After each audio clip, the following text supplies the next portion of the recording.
My older sister hasn't spoken to our mother in 8 years. As a result, my mother has never met 3 of her grandchildren, who are now 3, 5, and 6. Throughout those years, whenever I asked my sister how she could stay away so long, she always said, "When you have your own kids, you'll understand." When my daughter Lilu was born, I did. During those early weeks of late nights, I held vigil over her small, sleeping body. I promised my baby and myself that I would do my part to protect her from all I could: a fall down the stairs, bullies at the playground, and my mother. My entire childhood, my mother said and did things to me that I will never forget. She beat me so severely I wore long-sleeve shirts, even in the summer, to hide the bruises. She told me often I was unlovable. I was 10 when I found out the man I called Dad wasn't my real father. Instead of explaining, my mother called me a bastard. Bastard became the word she'd sling at me whenever she was upset, like it was my fault. Getting close to my mother was always dangerous. Letting her inside meant giving her insider information. Like when I was 15 and confided in her about my first love. Sure, when he broke up with me for my best friend, my mother hated him more than I did.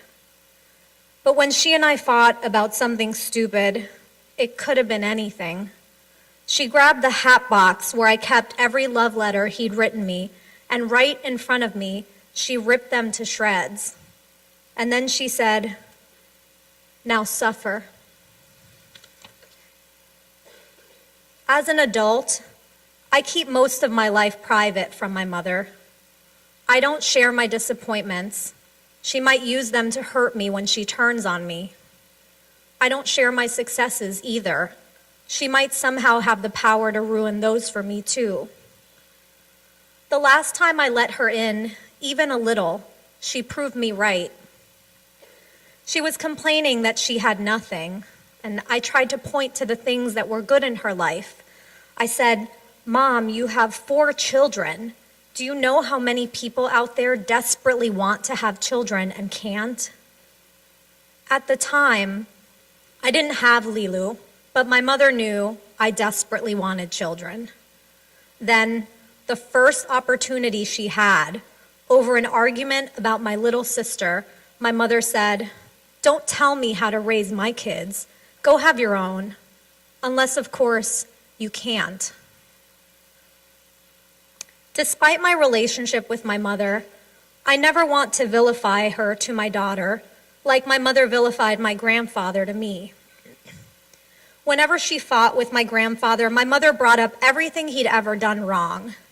How he used to beat my grandmother, kicked my mother out of the house at 15, forced her to marry a man she didn't love.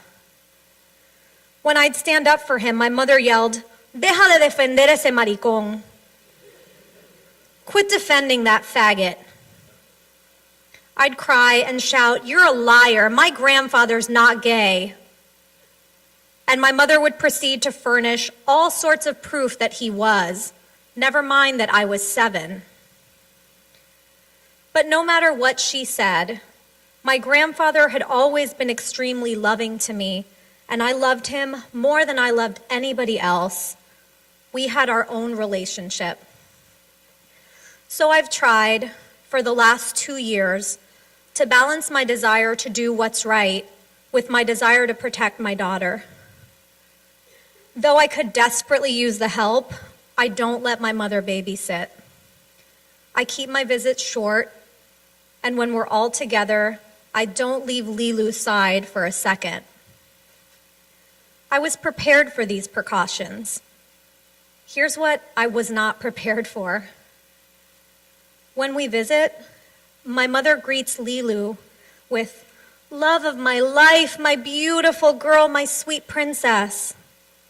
My mother reaches out and tickles her, and Lilu squirms in my arms. She smiles and laughs, And when she finally catches her breath, she says, "Atita," her attempt at abuelita, grandma, which she says often, even when my mom is not around.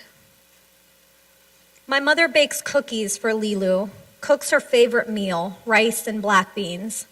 She takes care to peel Lilu's grapes. My mom, who's always complaining about back pain, chronic fatigue, she gets down on all fours and begs Lilu to climb onto her back to play horsey. She lets Lilu touch everything in her house, every button on the stereo, every piece of jewelry in her armoire. If I had touched one of her things when I was Lilu's age, I would have had my hand smacked. But with Lilu, my mom is different. Before I can say what I'm thinking, my mother says it for me. Who would have thought I'd turn into a grandma? I think age has softened my mother. Time has rounded the hard edges of what I now know is mental illness.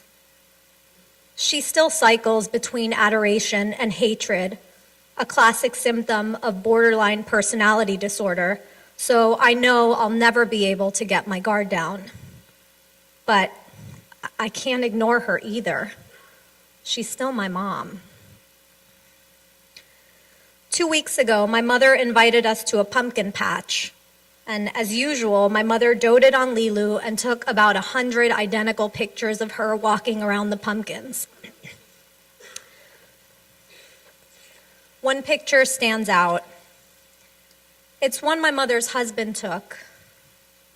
I'm looking off to the side, not paying attention.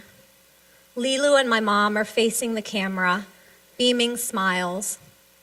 Lilu is walking between us, holding me by one hand, my mom by the other, in a small, literal way, holding us all together. And that picture made me realize that, like me and my grandfather, Lilu and my mother have their own relationship. I can protect my daughter from certain things, but I can't protect her from whom she chooses to love. I can't stop her from loving my mother. And maybe, just maybe, I won't have to.